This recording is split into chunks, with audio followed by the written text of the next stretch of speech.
পবিত্র জুমার নামাজ আদায়ের জন্য মসজিদে উপস্থিত মসজিদের সম্মানিত সভাপতি সভাপতি কমিটিবৃন্দ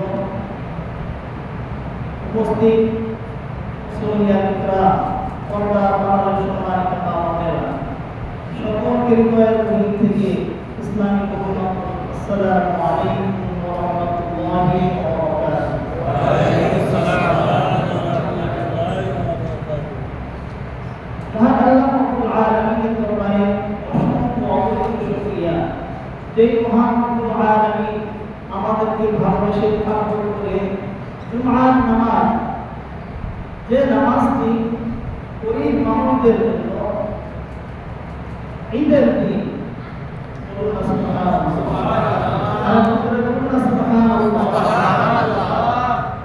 সেই খুশির দিনে আমাদের জুমার নামাজ আদায়ের জন্য মসজিদে আসার সুযোগ করেছেন। এই জন্য সেই মহান রব্বুল ইজ্জতের দরবারে শুকরিয়া আদায় করি। আলহামদুলিল্লাহ। লাখ কোটি তার চেয়ে অনেক বেশি সালাম আল্লাহর সৃষ্টির প্রধান আকর্ষণ শামসুল হিদায়া বরকতুল্লাহ হাবিবে খোদা সরকারে দো জাহান নূর আকরাম সাল্লাল্লাহু আলাইহি ওয়াসাল্লাম, যিনাকে আল্লাহ রাব্বুল আলামিন আজ থেকে 10,000 বছর পূর্বে সর্বশ্রেষ্ঠ ও সর্বশেষ নবী হিসেবে আল্লাহ তাআলা দুনিয়া থেকে বিদায় করে দিয়েছেন। যিনার পর অবশ্যই আজ পর্যন্ত কোনো নবী বা রাসূল আসে নাই, এখন নাই, কিয়ামত পর্যন্ত আর আসবে না। আমাদের এই স্লোগান খেয়াল থাকবে সকলে, এই স্লোগান খেয়াল থাকবে। বাংলাদেশ না সারা বিশ্বে একটা চক্রান্ত শুরু হয়েছে আল্লাহ রাসূলের এই স্লোগানটা বন্ধ করার জন্য। তারা বিভিন্ন চক্রান্ত শুরু করে দিয়েছে। তো আমাদের এই স্লোগানটা সবসময় খেয়াল রাখতে হবে যে আমাদের নবী শেষ নবী, তিনার পরে আর কোন নবী আসবে না। আল্লাহ রাসূল সাল্লাল্লাহু আলাইহি ওয়াসাল্লাম হাদিসের মধ্যে ইরশাদ করেছেন, আনা খাতামুন নাবিয়্যিন লা নাবিয়্যা বা'দি, আমি হলাম শেষ নবী, আমার পরে আর কোন নবী রাসূল আসবে না। সুবহানাল্লাহ। এই বিষয়টা আমাদের খেয়াল রাখতে হবে যে নবুয়তের দরজা আমাদের নবী পর্যন্ত শেষ হয়ে গেছে, আর কিয়ামত পর্যন্ত আর কোন নবী রাসূল আসবে না। সম্মানিত উপস্থিতি, আমি আপনাদের মাঝে কোরআন কারীম থেকে একটি আয়াত এবং হাদিস শরীফ থেকে একটি হাদিস তেলাওয়াত করেছি। এই আয়াত এবং হাদিস খানাকে সামনে রেখে সময়টাকে লক্ষ্য রেখে আমি আমার আলোচনা করব। আল্লাহ তাআলা শুনে আমাদের সকলকে নিজেকে বাস্তবায়ন করার তৌফিক দান করেন। সকলে বলুন আমিন। এরপরে আমাদের আহাল পরিবার যারা আছে সব জায়গায় বাস্তবায়ন করার তৌফিক দান করেন। সকলে বলুন আমিন। আল্লাহ রাব্বুল আলামিন পবিত্র কোরআনুল কারীমের মধ্যে ইরশাদ করেন, ইয়া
আল্লাহকে ভয় করো, ভয় করার জন্য করতে হবে।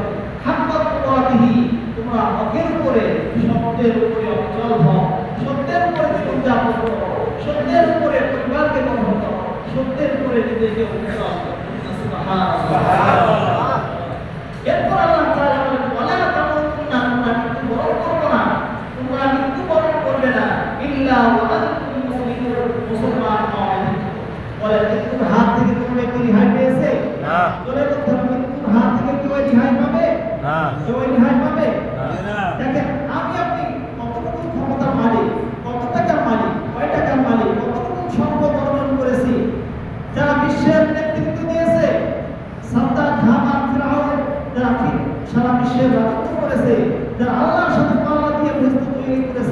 যারা আল্লাহর সাথে পাল্লা দিয়ে নিজেকে খোদাই দাবি করেছে, এরকম ব্যক্তি ছিল কিনা বলেন?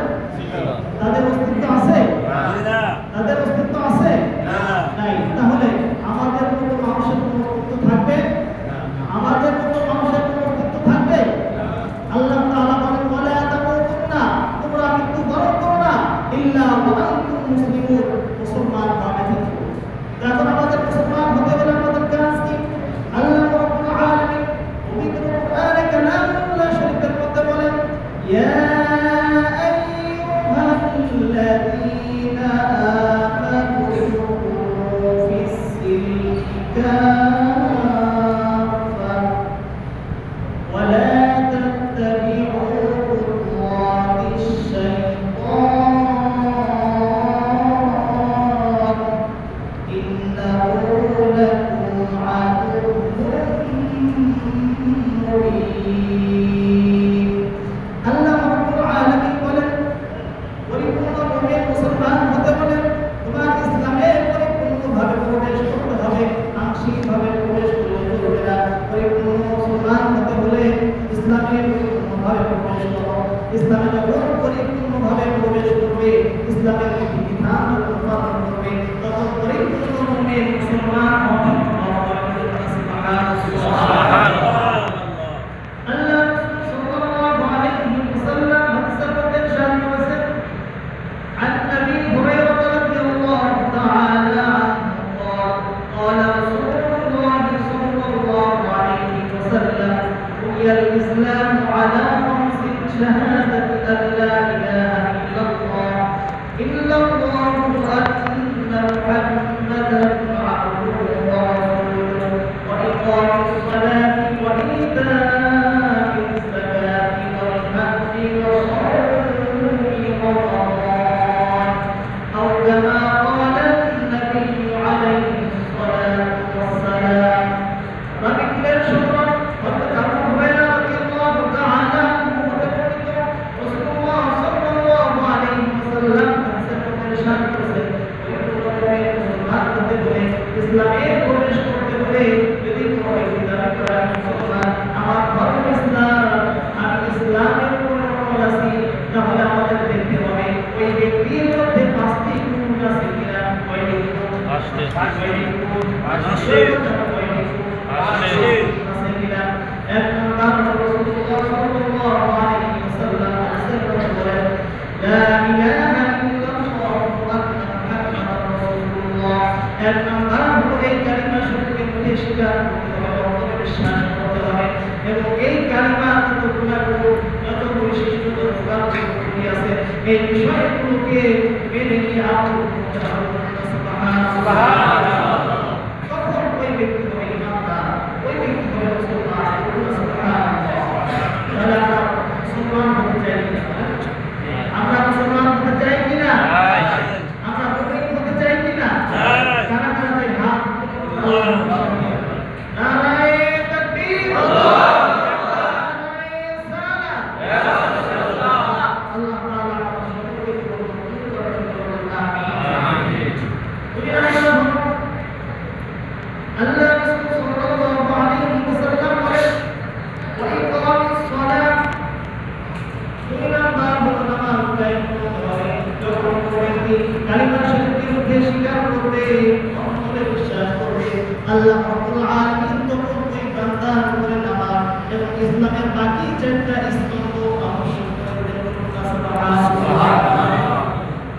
তিন নাম্বার হলো যাকাত আদায় করতে হবে। চার নাম্বার হলো হজ পালন করতে হবে। পাঁচ নম্বর হলো সিয়াম পালন করতে হবে। আল্লাহ রাব্বুল আলামিন মুমিন মুসলমান উভয়ের মাঝে দুইটা গুণ আছে, একটা হলো ধনী, আরেকটা হলো দরিদ্র। এই দুই শ্রেণীর মানুষের উপরে, একটা শ্রেণীর মানুষের উপরে আল্লাহ তাআলা পাঁচটা স্তম্ভ, পাঁচটা বিষয়কে ফরজ করে দিয়েছেন, আর আরেকটা শ্রেণীর মানুষের উপরে তিনটা বিষয়, তিনটা স্তম্ভ ফরজ করে দিয়েছেন। সুবহানাল্লাহ। আল্লাহ তাআলা সকল মুমিন মুসলমানদের জন্য কত উপকার করে দিয়েছেন। যদি দরিদ্র অসহায় মানুষদের উপরে আল্লাহ তাআলা পাঁচটা স্তম্ভ আবশ্যক করে দিতেন, দিতেন, তাহলে এটা আমাদের জন্য পালন করা সম্ভব হতো কি হতো না? আপনারা বলেন, সম্ভব হতো? বলেন, সম্ভব হতো? আমার উপরে যাকাত ফরজ নাই, আমি নিজে খাইতে পারছি না, যদি আল্লাহ রাব্বুল আলামিন আমার উপরে আপনার উপরে যদি যাকাত ফরজ করে দিতেন, তাহলে যাকাত আদায় করা সম্ভব হতো? বলেন, সম্ভব হতো না। নিজের পেট বাঁচাইতে পারছি না, যাকাত দিব কিভাবে? নিজে পেট বাঁচাইতে পারছি না, পরিবার চালাইতে পারছি না, হজ করতে যাব কিভাবে? এই জন্য আল্লাহ রাব্বুল আলামিন সার্বিক বিবেচনা করে হজ এবং যাকাত ধনী ব্যক্তি যাদের উপর আল্লাহ তাআলা ইসলামকে পরিপূর্ণ করে দিয়েছেন, এই সমস্ত ব্যক্তিদের উপর আল্লাহ রাব্বুল আলামিন যাকাত এবং হজকে ফরজ করে দিয়েছেন। সুবহানাল্লাহ। কিন্তু আমভাবে সকলের জন্য কালিমা শরীফ এটা আমাদের স্বীকার করতে হবে, অন্তরে বিশ্বাস করতে হবে, নামাজ পালন করতে হবে, নামাজ নিজের